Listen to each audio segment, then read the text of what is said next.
Welcome to another video. Today we have something very cool, super interesting video for you guys.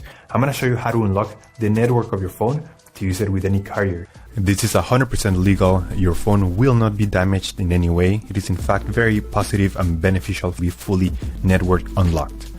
Because your phone's resale value will increase because your phone will be compatible with any other carrier worldwide.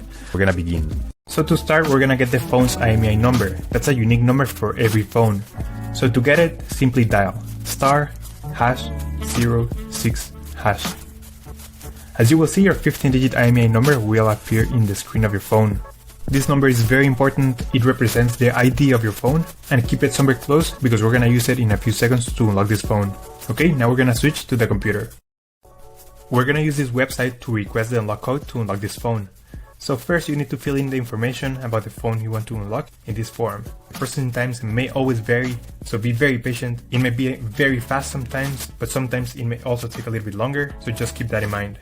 Okay, so after you have waited the estimated amount of time, you're gonna get an email, and I'm gonna show you how the email will look like. And as you can see here, I got this message, and it confirms that the phone has been unlocked. Thanks so much. If you have any questions, just leave them on the comment section down below, and we will try to answer them as quick as possible. Thanks so much. I appreciate you taking the time to watch.